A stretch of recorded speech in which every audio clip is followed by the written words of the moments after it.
The alarm blared at 5:15 a.m. I silenced it quickly, not wanting to wake my wife, Sarah. She'd been working late shifts at the hospital all week and deserved the extra sleep. I slipped out of bed, showered quickly, and downed a cup of coffee. The house was still wrapped in darkness as I grabbed my keys and briefcase. I'd been taking these early shifts at Meridian Financial for 3 months now. The promotion to senior analyst came with better pay, but required me to be at my desk by 7 a.m. to prepare the morning reports before the executive meeting at 8. The hours were brutal, but the empty roads made the commute almost pleasant. No traffic, no stress, just me and my thoughts for 30 minutes. As I backed out of the driveway, I noticed the strange silence. No birds singing, not even the usual distant hum of the highway. The neighborhood was bathed in that peculiar pre-dawn light, not quite night anymore, but not yet day either. The world existed in grayscale. I took my usual route, avoiding the main highways.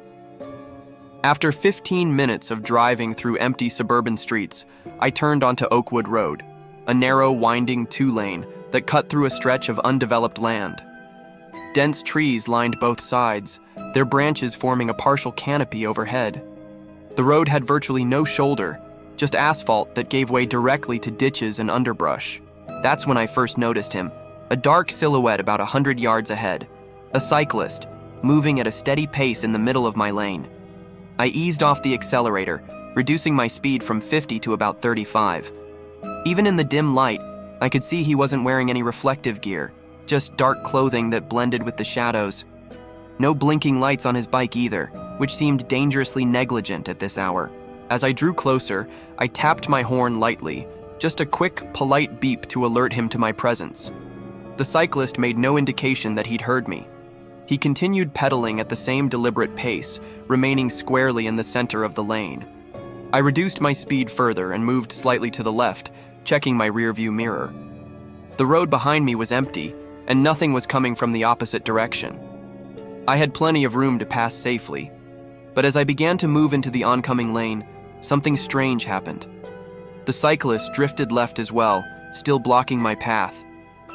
I thought perhaps he hadn't realized I was trying to pass, so I tapped my horn again, this time a bit longer. He turned his head slightly, just enough that I knew he'd heard me. But instead of moving to the right, he moved further into the center of the road, directly in my path. I felt the first prickle of irritation. I slowed almost to a crawl now, maybe 15 miles per hour, and tried again to pass, swinging wider into the opposite lane. Again, the cyclist matched my movement, keeping himself perfectly positioned to block my passage. That's when I realized this wasn't accidental. He was deliberately preventing me from passing. I studied him more carefully now. From what I could see, he was a tall, lanky man wearing a dark jacket and what looked like a baseball cap pulled low over his face. His bicycle appeared to be an ordinary road bike, nothing fancy or distinctive. There was something about his posture that seemed unnatural, too rigid, too controlled for someone simply out for a morning ride. "Come on, man," I muttered, frustration building. I was going to be late if this continued.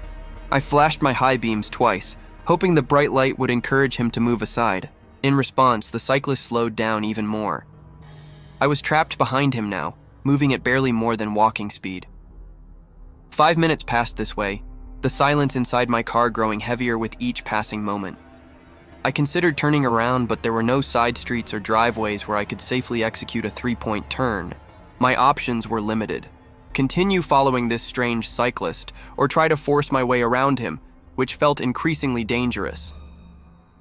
There was something deliberately provocative about his behavior, like he was testing me, seeing how far he could push before I reacted. 10 minutes had passed now since our strange dance began. We'd traveled less than a mile. I was definitely going to be late for work. I could already imagine my boss's disapproving look. 3 months into this promotion, and I was still fighting to prove myself worthy of the position. As my anxiety about work mounted, the cyclist abruptly swerved right, then immediately back to the center like he was mocking me. That's when I lost my composure. I leaned on the horn, the sound shattering the morning silence, and accelerated, determined to pass him regardless of his games. The cyclist responded with startling speed. As I moved left, he veered sharply into my path, forcing me to slam on my brakes to avoid hitting him. For a brief moment, he turned to look directly at me. Even in the dim light, I could make out his face, or rather, the absence of distinguishing features. It was as if his face was deliberately nondescript, the kind you would forget moments after seeing it. But his eyes were alert, intelligent, and filled with what I could only describe as amusement. He was enjoying this. A cold feeling settled in my stomach. This wasn't just some inconsiderate cyclist. This felt targeted, personal. But that was impossible. I didn't know this man. Why would he single me out? Ahead I saw Salvation, an intersection with a stop sign. I remembered there was another route I could take.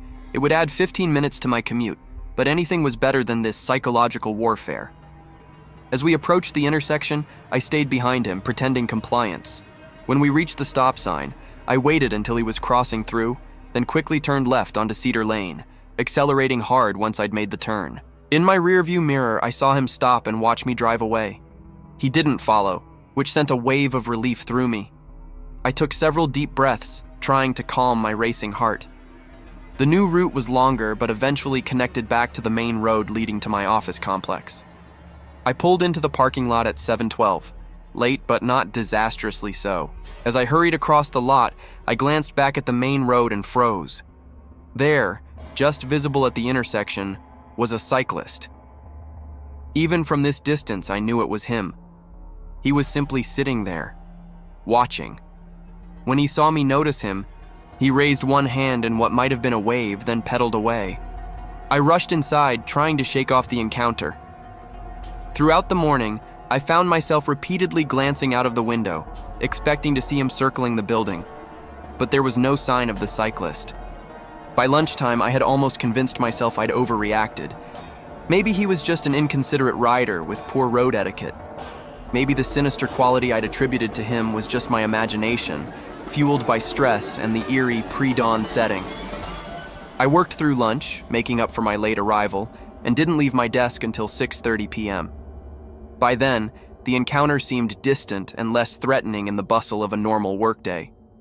The parking lot was nearly empty when I exited the building.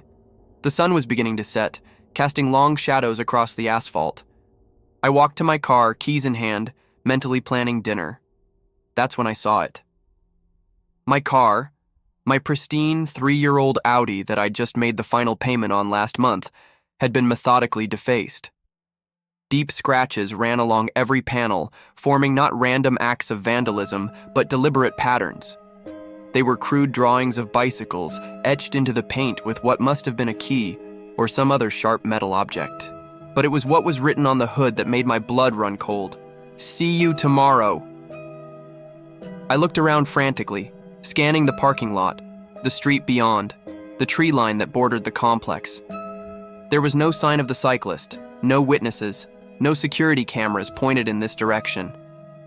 With trembling hands, I called the police. They arrived 20 minutes later, took some photos, and filed a report.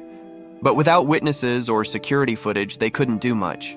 They suggested it was probably random vandalism, teenagers perhaps. When I mentioned the cyclist from that morning, they exchanged skeptical glances. Without proof of a connection, it was just my theory. I drove home with the scratches catching the streetlights, the message on the hood seeming to pulse with each flash. I told Sarah a sanitized version of events, just that someone had vandalized my car in the parking lot. I didn't mention the cyclist or the message. It sounded paranoid even to my own ears. That night, I barely slept. Every sound outside our window had me on edge. I kept picturing the cyclist watching our house, waiting. The next morning, I called in sick for the first time in years. I couldn't face that road again, couldn't risk another encounter.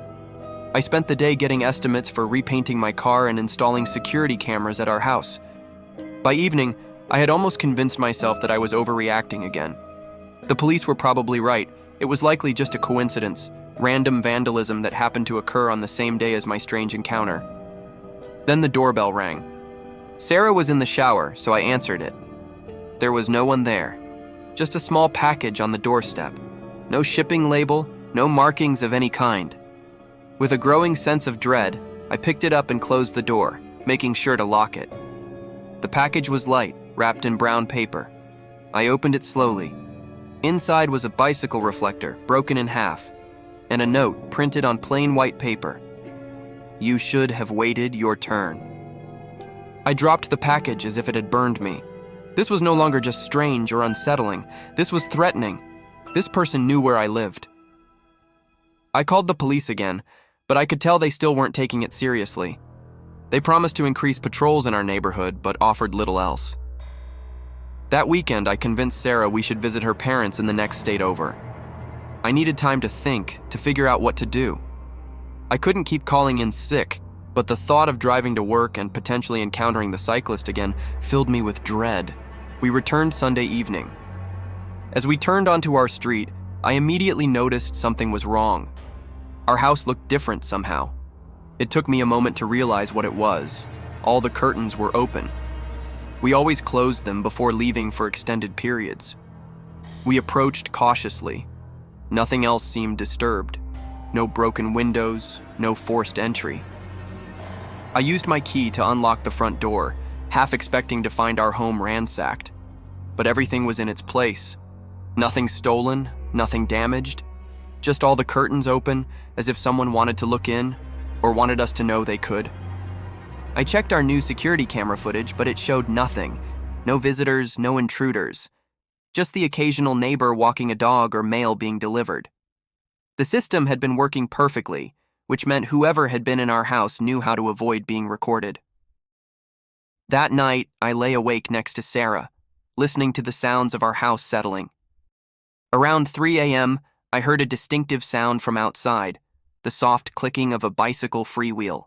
I got up slowly, careful not to wake Sarah, and moved to the window. Through a gap in the curtains, I could see the street. There, directly under the streetlight opposite our house, was the cyclist. He was just sitting on his bike, perfectly still, looking up at our window. Even from this distance, I could feel his eyes meeting mine. He raised his hand in that same casual wave from before, then slowly rode away, disappearing into the darkness. I didn't go back to sleep. Monday morning came with a decision to make. I couldn't hide forever. I didn't want to leave my job. Finding another position with equivalent pay would be difficult in this market.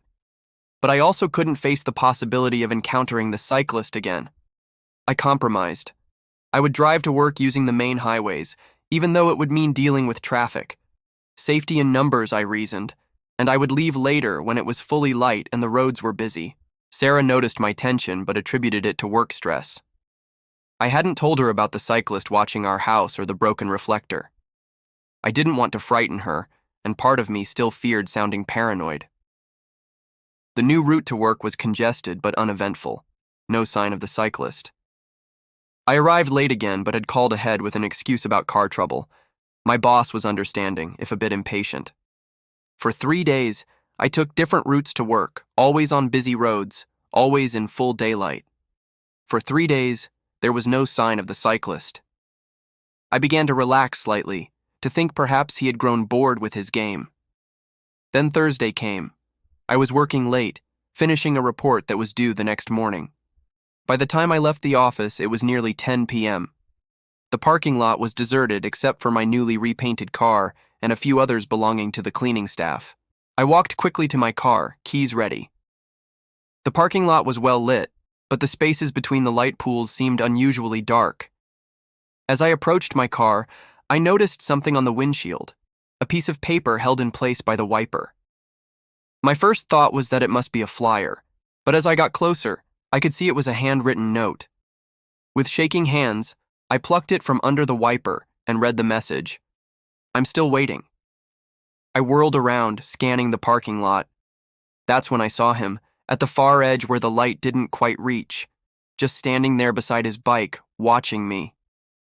In the dim light, I still couldn't make out his features clearly, but I could feel his stare like a physical weight. Without conscious thought, I ran to the building's entrance, fumbling with my key card. Once inside, I called security, gasping out a description of the man in the parking lot. 2 guards went to investigate while I waited in the lobby, heart hammering against my ribs. They returned 10 minutes later. They'd found no one, they said. No cyclist, no bike, just an empty parking lot. One of the guards offered to walk me to my car. I accepted gratefully. We crossed the parking lot together, the guard scanning continuously for any sign of the cyclist. We reached my car without incident. The guard waited until I was safely inside with the doors locked before returning to the building. As I started the engine, I checked all my mirrors nervously. Nothing. The parking lot remained empty. I pulled out of my space and headed for the exit, my headlights sweeping across the asphalt. That's when my high beams caught a flash of reflective material on the road ahead, a bicycle, lying on its side directly in my path. I slammed on the brakes, coming to a stop just inches from it. For a long moment, I sat frozen, staring at the abandoned bike. Where was its rider? I scanned the area around my car but saw no one. Oh no. Suddenly, there was a sharp rap on my passenger window. I jerked my head around to see the cyclist standing right beside my car, his face inches from the glass. This time, I could see him clearly. He was ordinary in every way. Medium height, medium build, features that would blend into any crowd. But his eyes held the same unnerving intelligence and amusement I'd noticed that first morning. He smiled at me, a pleasant, neighborly smile that didn't reach those eyes, and motioned for me to roll down the window. Instead, I floored the accelerator, swerving around the bicycle and speeding out of the parking lot. In my rearview mirror, I saw him calmly pick up his bike and start pedaling after me, still smiling. I drove home at breakneck speed, taking random turns, doubling back, trying to ensure I wasn't followed. When I finally pulled into our driveway, I sat for a long moment, watching the street behind me. Nothing moved in the darkness. Inside, Sarah was already asleep.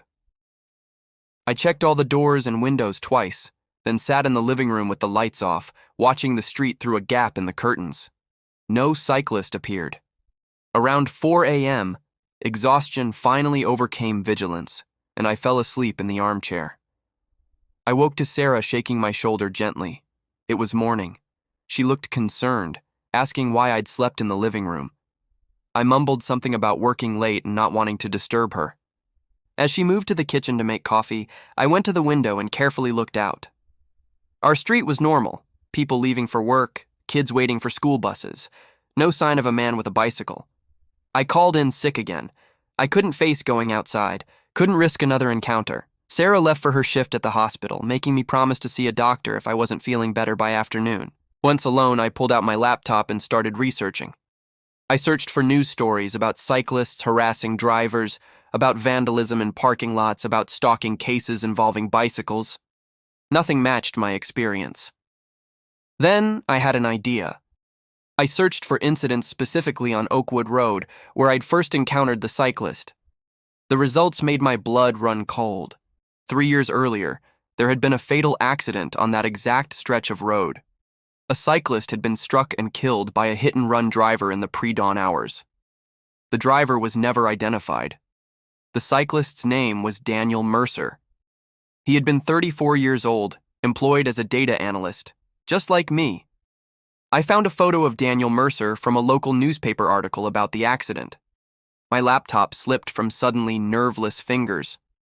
The face looking back at me from the screen was hauntingly familiar, ordinary features that would blend into any crowd but with distinctive intelligent eyes. It was the cyclist who had been stalking me. But that was impossible. Daniel Mercer was dead, buried 3 years ago after a tragic accident. Unless he wasn't after me specifically. What if he haunted that stretch of road, reenacting his death with any driver who came along? What if I had simply been in the wrong place at the wrong time? With trembling hands, I picked up my phone and called the one person who might have answers, my friend Michael, who worked in the county records office. I asked him if he could find anything more about Daniel Mercer's accident. An hour later, Michael called back. He'd found the police report, and what he told me shattered any remaining sense of security I had. Daniel Mercer hadn't just been any cyclist killed in a hit-and-run. The police investigation had revealed that before being struck, his bicycle had been deliberately forced off the road multiple times, suggesting the driver had been toying with him before the fatal impact. Tire marks showed the driver had swerved repeatedly into the cyclist's path, forcing him to take evasive action before finally striking him from behind. It hadn't been an accident. It had been murder. And the kicker? It had happened exactly 3 years ago to the day I'd first encountered the cyclist on Oakwood Road. I thanked Michael and hung up, my mind racing. This wasn't random. Somehow I had been chosen. But why me? I wasn't even living in this area 3 years ago. I had no connection to Daniel Mercer. Unless... With a sense of mounting dread, I went to our home office and opened the bottom drawer of the filing cabinet where I kept the papers from my car purchase. I'd bought my Audi used from a private seller 2.5 years ago. I pulled out the title transfer documents and checked the previous owner's name, Martin Reynolds. I went back to my laptop and searched for connections between Martin Reynolds and Daniel Mercer. It took only minutes to find the link. They had worked for the same company on the same floor at the time of Mercer's death. With shaking hands, I searched for Martin Reynolds' current information. According to his social media profiles, he had moved across the country shortly after selling me his car, around the same time as Daniel Mercer's death. I looked up the model of bicycle mentioned in the accident report, a distinctive black Cannondale with custom red accents. Then I examined the sketches the cyclist had carved into my car. They weren't just crude bicycles, they were specific, showing exactly the same model down to those custom accents. It all fell into place with horrifying clarity. Martin Reynolds had killed Daniel Mercer in a hit-and-run using the very car I now owned. He had sold the car and fled across the country to escape justice. And now Mercer's vengeful spirit was haunting me, the unwitting owner of the murder weapon. I was paying for another man's crime. As this realization washed over me, my phone chimed with a text message. Unknown number. Garage. Heart pounding, I moved cautiously to the door connecting our house to the garage. I hesitated, then slowly opened it and flipped on the light. My car sat there undisturbed, but something was different. On the hood, written in what looked like oil but could have been blood, was a message. His turn, then yours. Before I could process what this meant, my phone rang. It was Sarah. "Honey," she said, her voice strange and distant. "The oddest thing just happened. A cyclist stopped me as I was leaving the hospital. He said he knows you." She paused. "He's following me home now to make sure I get there safely. Isn't that nice?" The phone slipped from my grasp, clattering to the floor as Sarah's words echoed in my head. The cyclist had found her, had found the person I loved most in the world, and he was bringing her home. I rushed to the window, desperate to warn her, to intercept them somehow. In the distance, I could see Sarah's car turning onto our street, and right behind her, keeping perfect pace, was a cyclist. As they drew closer, I could see more clearly. Sarah was driving slowly, occasionally glancing in her rearview mirror, and the cyclist, the impossible, vengeful Daniel Mercer, was following directly behind her car, in the exact position he must have been in when Martin Reynolds struck him down 3 years ago. They were reenacting his death, with Sarah playing the unwitting role of his killer. I burst through the front door, screaming for Sarah to stop, to get out of the car. But she couldn't hear me over the closed windows and the distance still between us. I watched in helpless horror as the cyclist suddenly swerved in front of her car. Sarah braked hard, the car skidding slightly. She managed to stop in time, inches from hitting him.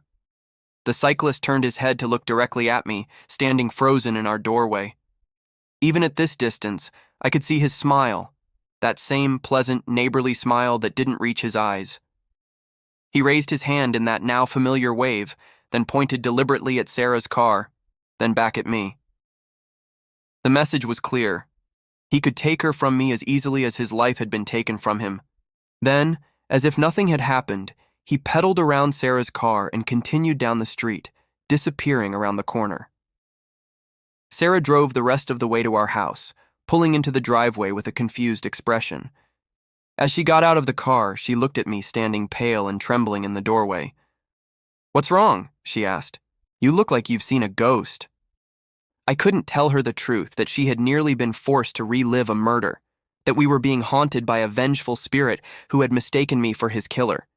that every dark stretch of road now held the potential for an encounter with something that shouldn't exist. Instead, I simply pulled her into a tight embrace and whispered, "We need to move, as soon as possible." Sarah pulled back, studying my face with concern. "Mark, what's going on? You've been acting strange for days, and now you want to move? We just bought this house 6 months ago." I couldn't meet her eyes. "I can't explain right now, but I promise I will. We can't stay here." 2 weeks later, we were gone. New jobs in a new city. Our house sold at a loss to the first buyer who made an offer. I left the Audi behind, abandoned in the parking lot of my former workplace with the keys in the ignition and the title in the glove box.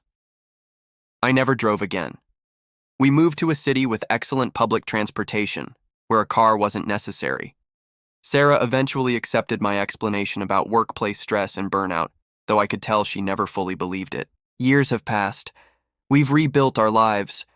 We have a daughter now, and our new home is filled with light and laughter. But sometimes, when I'm alone in the dark, I still hear the soft clicking of a bicycle freewheel outside our window. And occasionally, when I glance at a passing cyclist, I catch a glimpse of an ordinary face with extraordinary eyes, intelligent, amused, and filled with infinite patience. Because that's the thing about vengeance.